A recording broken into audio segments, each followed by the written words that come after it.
Welcome back to the Urban Eco Woman Show. Today we are in Yorkville, the fashion and style capital of Toronto, and I'm here covering a special event. Salon Raffaello welcomes Robin Barker. They're going to be celebrating 50 years in here, and it's truly a match made in creative heaven. So stay tuned for the full runway show where they're going to show you their vision of what hair is going to look like in the future. I'm also going to have an opportunity to interview the icons themselves. I'll see you upstairs.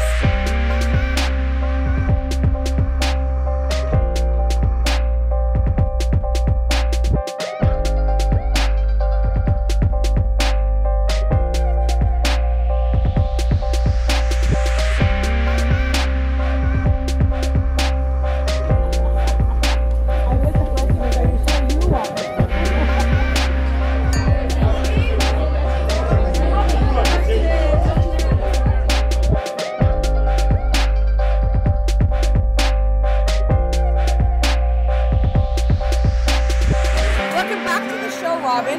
If you don't know Robin, I mean, where have you been? Robin is a master stylist, he's a celebrity stylist, he's an icon, and he's also someone who I've been calling a friend of late. Yeah, well, I'm sorry you had to stutter that out. So Robin, the first question is, what prompted the move to Salon Raffaello? Well, I sold my business about 5 years ago, and when I first sold it, Raffaello called me up right away and said, come and work with me, we'd make a great team. But I was on contract with one of my staff members who I'd sold my business to. And the timing just seemed right now. You know, a few things had happened, I wasn't particularly happy where I was. And to me, it's all about how one expresses themselves and then the respect one gets. Yeah. And I just know I have a bit more respect for Raffaello, and I know he has more respect for me than where I was. So you mentioned ageism to me in the past for prompting your move. Ageism? Yeah, well, I think the owner, he's around 30, and I think there is an unfortunate thing in the world of fashion that, I mean, you get singers who sing until they're 80, you get musicians who play drums until they're 90, you get artists who paint until they can't pick the brush up anymore. And then you get some hairdressers like myself who love it just as much as they always have. And I know I'm as damn good as I always have been. You know? And the reason I come to you is because you've literally been through so many decades of hair that every time, and I've been coming to you for years, every time I come to you, I get something brand new and I'm smiling as I walk out the door. That brings us to my next question. What inspires you after all of these years of doing hair? What keeps you going? I mentioned to somebody today, actually yesterday when I was doing a client, and they said it still freaks me out. Actually, it was on my model. The model with the pink and blue hair. Oh, I love that. And I just said it still amazes me today when you can just touch one piece of hair and how it can change somebody's face. Yeah. Just one little bit of hair. The young kids today will try and emulate what we did in the 80s or the 70s. Yeah. And the fun is, to me, is I've already done that. So I do a different take on what I did back then, which is different to what they're doing today because they're copying exactly. And that's my next question, which is, what are you forecasting for fall 2019 and into 2020? What is your hair forecast for that? Well, through the decades, I've always done three things when I've sent out a media press release. There's always a short haircut, there's always a medium haircut, and there's always a long look. Yeah. And what I do is I send expressions out in those particular looks. Right now, there's always a bob going on, always a bob. Yeah. So it's how you do that bob. I find it's a little bit more layered. It's not as geometric as Vidal Sassoon. It's loosened up a little bit. Yeah. I've so got the bob for sure is always going to be there. And I've got her because not everybody has curly hair, not everybody wants to do it. But I had another model today, I don't know if you saw her, but her hair was this length and it was all curls. Yeah. And that's a great look for somebody who's got curly hair. Or somebody who has not got curly hair but wants to do something different. You don't have to perm the hair. I can just show them how to dry set it at night time, wake up in the morning, the hair's all curly. And then long hair long hair is such, I mean, here's a young lady with curly hair. We set that 4 hours ago on Pinko, and it still looks good, you know? So, but long hair, I just like good hair cutting on long hair. And I think most people are learning how to use a curling iron. Trouble is, there is a look where you use a curling iron and the ends are not finished. And I don't like that look. I just think it looks messy because they're too lazy to do the proper thing. Yeah. So there's a lot of lazy looks out there. You got to work. You got to be precise. This is Nikita, one of my house models. She's come all the way from Barry to get her hair done today. I love it. And so the curls. And this is a curly bob. Thank you so much, Robin. Yeah. How do people get in touch with you? On Facebook, Robin Barker Hair. That's my hashtag. Yes. And you can phone 416-929-0021. Thanks so That's much, for the Robin. Raffaello Salon. And you keep inspiring me, keep inspiring the world with your hair. Yeah, I love it.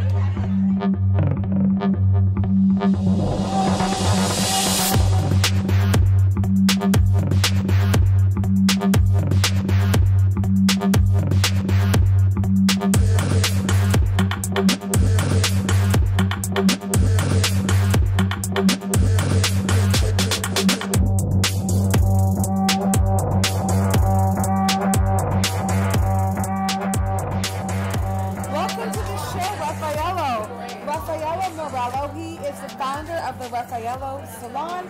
He's also a master stylist, a sculptor, a painter, and an overall creative force. So Raffaello, the first thing I want to ask you is, what does the move of Robin Barker coming here, joining the Raffaello family mean to the salon? Well, I think that I've known Robin for a long time. I'm not going to say how long because then you think I'm 103 years old, but a long time.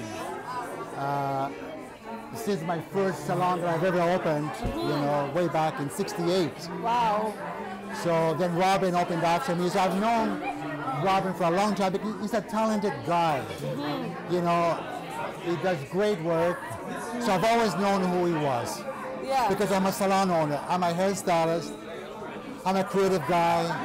I do hair as commercial art. So when someone else does the same idea or they does really good things, I appreciate what other people do.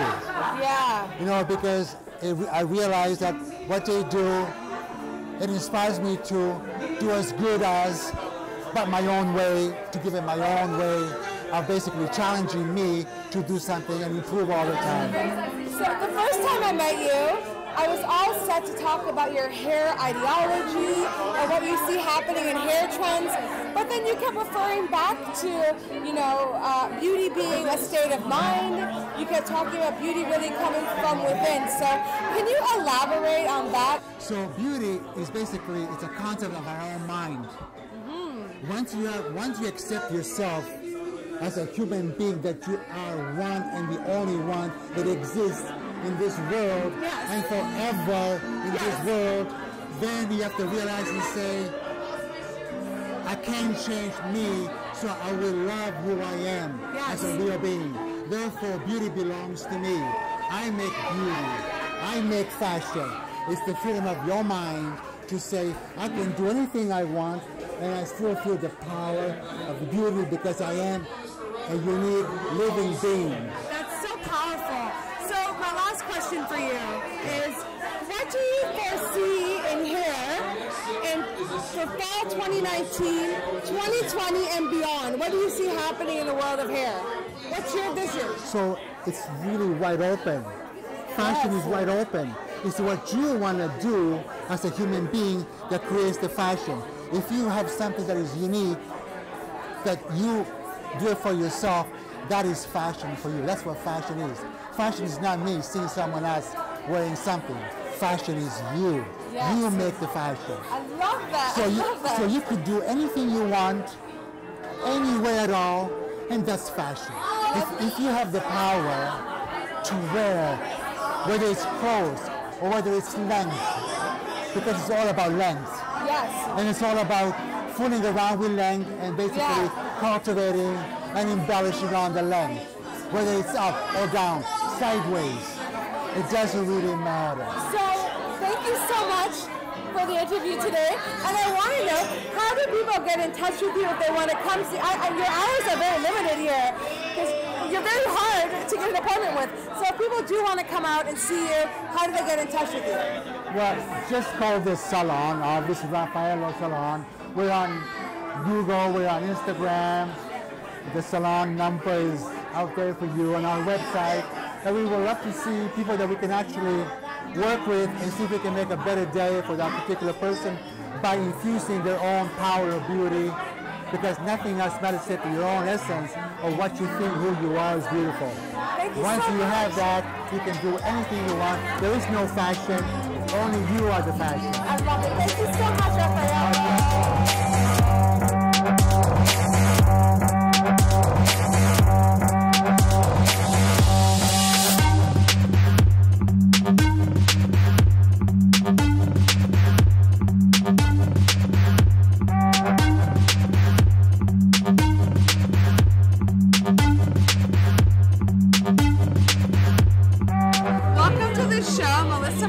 She's the daughter of Raffaello, who is eventually going to be the successor of this Raffaello empire. So you're a master colorist, internationally recognized and active since 1994. Correct. And fun fact, your dad told me yesterday that you actually partied with Vidal Sassoon. Yes, I did party with Vidal Sassoon. So, I mean, the first question I have for you is, what is your hair coloring philosophy? My philosophy in hair color is that it is all your individualized perception of what it is that you feel good in. What advice do you have for somebody coloring their hair who wants to embrace their self-expression, but also wants to be practical with work and other aspects of life? What's your advice when it comes to coloring your hair? To be honest with you, my advice is to see a proper color technician when it comes to coloring your hair so that you can basically envision your whole idea and work towards getting towards what it is that you are envisioning, whether it's maintenance, whether it's involved with, you know, being fashion forward or fashion front. And I know that you're one of the people, you started something called Spotlights. Yes. Which moved into ombre. Yes. Which is now balayage. Yes. So what do you see moving forward? That technique revolutionized the color industry back in 1991. It's definitely come a long way. I see balayage and ombre is moving out into the new fashion trends. So what's new? What do you see? What's new are warm golden browns, chocolate browns, intense reds, golds, luminous golds, really translucent, luminous, and color that's very conditioning and shiny as well. That's important. Yeah, the grays are kind of out. The grays are out. And the ombre's out. So do you see more being like, because balayage you're saying is out, so is it more of like a flat color that you see? No, what they're kind of going towards is more of like what we call a sombre. Which is not necessarily such dark and light on the ends, but it's lightening the roots and kind of giving it more of a blend into something a little more harmonious with a little more lights, bringing the lights and the brightness back up around the face. I love that. The time of coloring your hair every 8 months are gone. Every 8 months? That's amazing for maintenance. Yeah. All right, so thank you so much, Melissa. Thank you so much. And how can people get in contact with you? They can get in contact with us through our website at raffaello.com or through 416-929-0021 or through Instagram, Facebook, Raffaello. Thank you so much.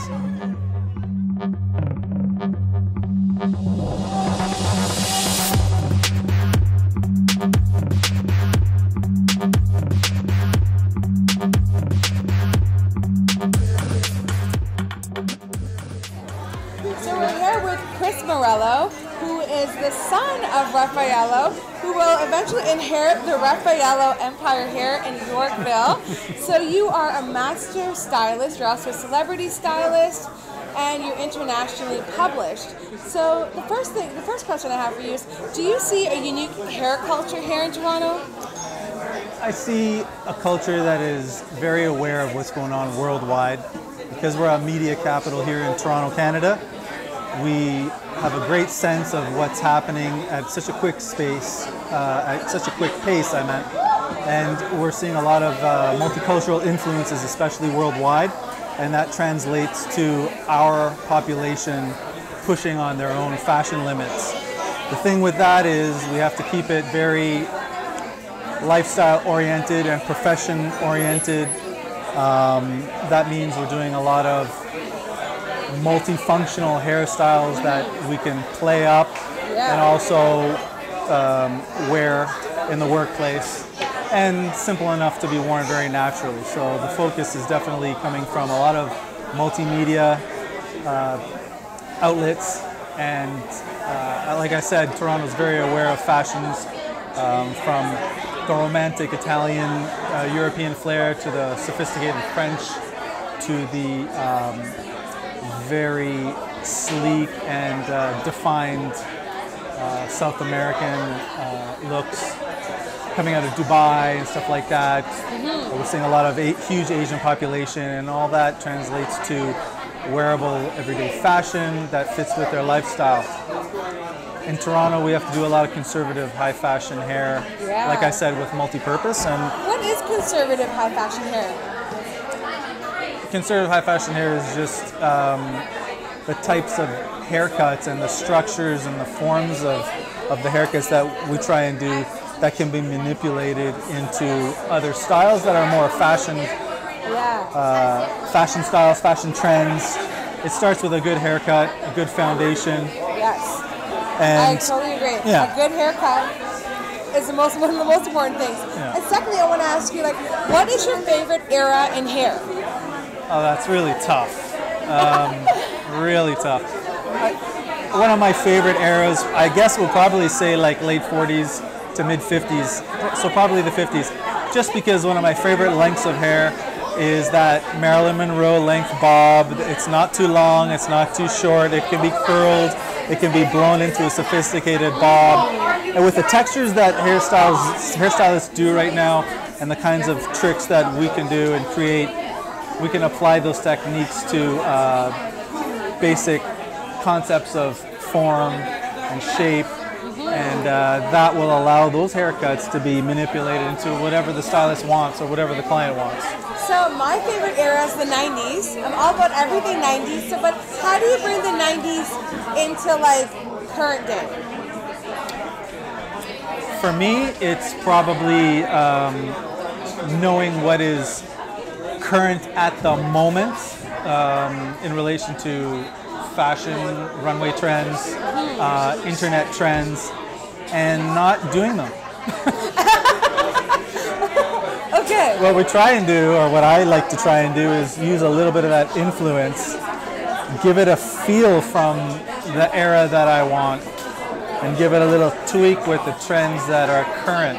So right now in fashion, we always look at an era to give us inspiration, but we still got to tweak it for what's current up to the moment. So. Which brings me to my last question is, what are you forecasting for, fall 19 into 2020 and beyond? What is your hair forecast? I think that the forecast for me would be modern cuts with a lot of movement and shape and texture, so that they can be manipulated into many of the styles that are currently out there that are really rocking the moment. So I think that shorter, more modern, more clean lines are important because that brings us towards the future. But you've got to have that funk, that fun, that flair within the hair, so that at any given time you can shake it up and I love that. Keep everybody on their toes. I love that. Thank you so much for the interview today. Welcome. And lastly, how do people get in contact with you? You can Instagram me at Christopher Morello. You can call us at 416-929-0021. And you can email us at info.chris@Raffaello's or just info@Raffaello Salon. And we'll be there to assist you in any way possible. Awesome. Thanks. Thank you.